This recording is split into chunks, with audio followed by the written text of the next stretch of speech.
My daughter came home crying after being invited to a Christmas party at her grandparents' house. She looked really upset and silently handed me a wrapped gift.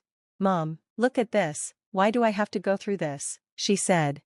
I was speechless. When I opened the gift, I realized it wasn't something suitable for a child. Worried, I immediately called the police, which led to the person who gave the gift getting exposed and facing serious consequences. This caused a lot of family drama.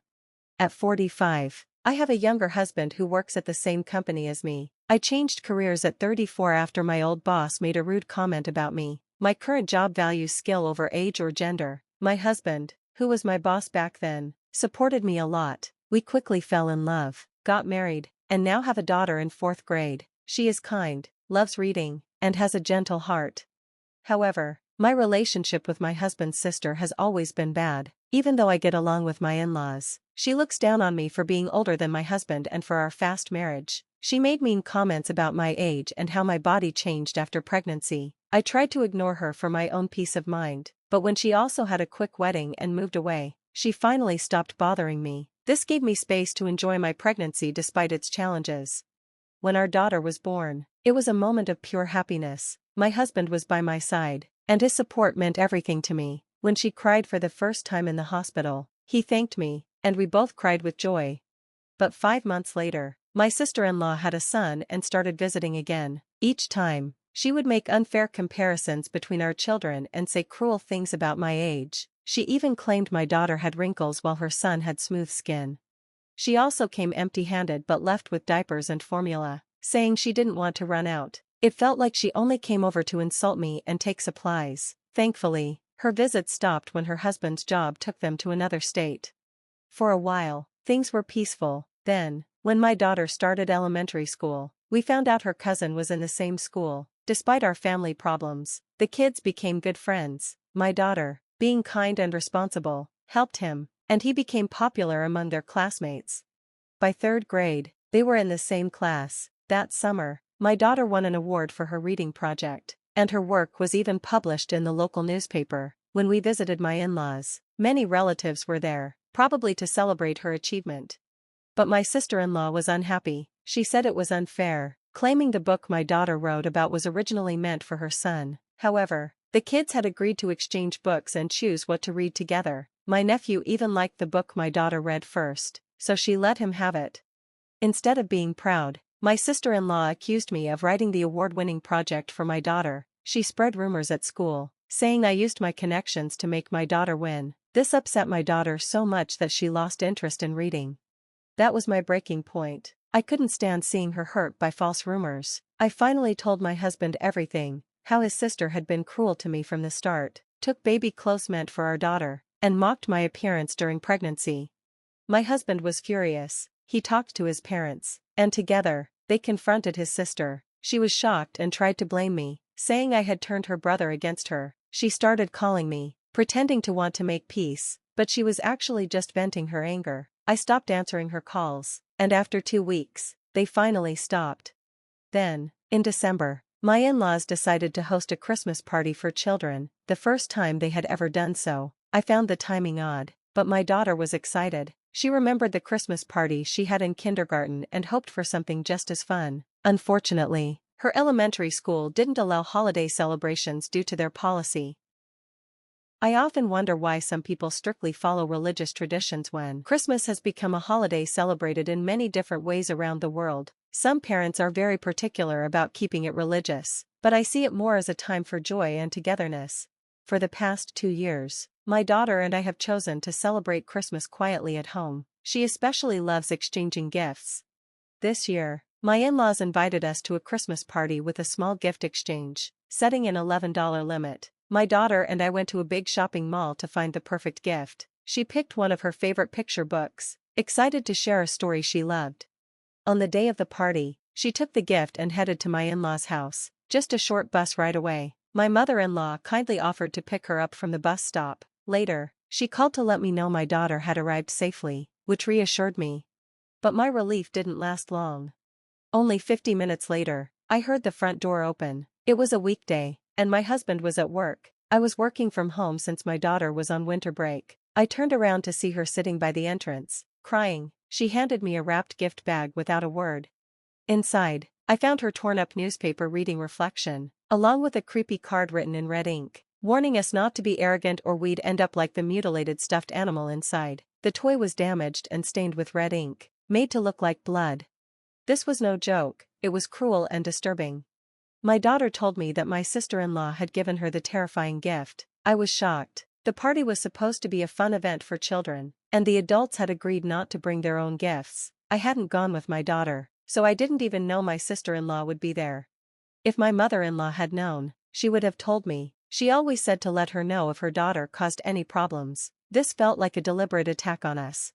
After my daughter returned home, I told her to inform her grandmother about what happened, but before she could, my aunt interrupted and said she wasn't invited, only kids from missionary schools were welcome.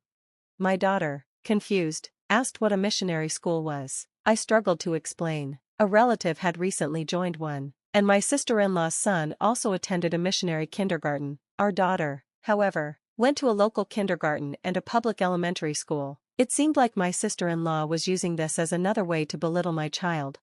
Horrified by the threatening gift, I went straight to the police. At first, they suggested it was a family issue, but a female officer understood how serious it was. She explained that threats and violence within families could be reported and took immediate action. She promised to give my sister-in-law a formal warning.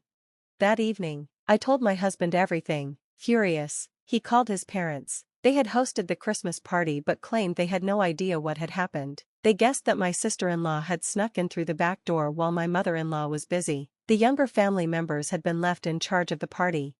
After the police warned my sister-in-law about the consequences of her actions, my in-laws, now realizing how serious this was, called a family meeting. At the meeting, my sister-in-law and her husband arrived late. She looked angry about the police getting involved, while her husband seemed confused about why they were there. When he finally learned what she had done, he was shocked. He had no idea how far things had gone and apologized to us. My sister-in-law's husband seemed truly sorry for what had happened, unlike my sister-in-law, who refused to apologize. She insisted that since the police hadn't arrested her, she wasn't guilty of anything. Her denial shocked everyone. Then, something unexpected happened. Her husband announced he was divorcing her. We were all surprised because they had never seemed to have any problems before.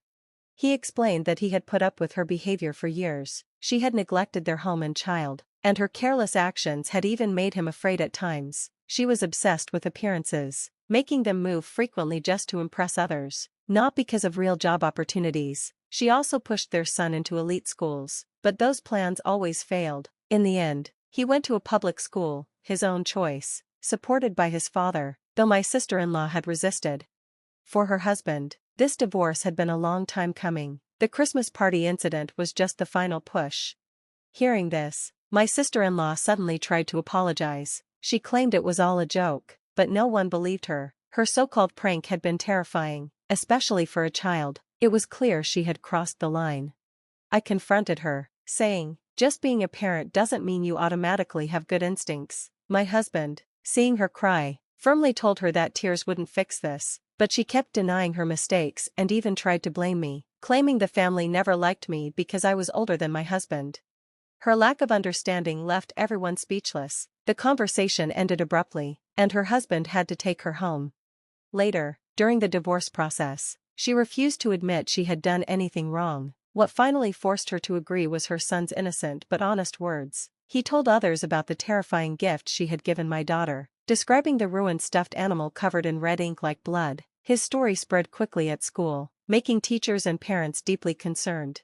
Because of this, my daughter struggled to go back to school. People whispered about the Christmas party, and she felt embarrassed. I had hoped we could move on quietly, but her cousin hadn't told the story to cause trouble. He just wanted to stop his mother's harmful behavior. Seeing the damage she had caused, her husband pushed to finalize the divorce quickly, agreeing to her terms just to end things. By then, people in the community knew my sister-in-law as someone who scared children. Neighbors avoided her, and she became isolated. Realizing she had no support left, she saw the divorce as a way to escape and planned to return to her parents' home.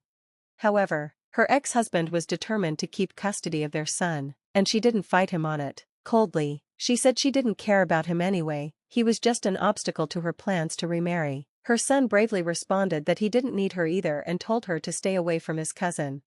When she tried to return to her parents' house, they refused to let her in. She was left with nowhere to go. She started borrowing money from shady people just to survive, and over time, she completely disappeared from our lives. My husband and his parents chose not to file a missing persons report. To them, her absence was a relief. After everything, my daughter slowly regained her confidence and returned to school. Her cousin, now living peacefully with his father, promised to always look out for her. In an unexpected way, this whole experience brought our families closer, especially with my former brother-in-law. My in-laws fully embraced their grandchildren, stepping in to help care for them. With my sister-in-law gone, our family finally found peace. For the first time, we were able to build a strong, trusting relationship, without the chaos she used to bring. Thanks for watching. If you liked this video, please like, comment, and subscribe for more great stories. Don't forget to tap the notification bell, so you never miss an update. Share your thoughts in the comments, we love hearing from you. See you next time, and take care.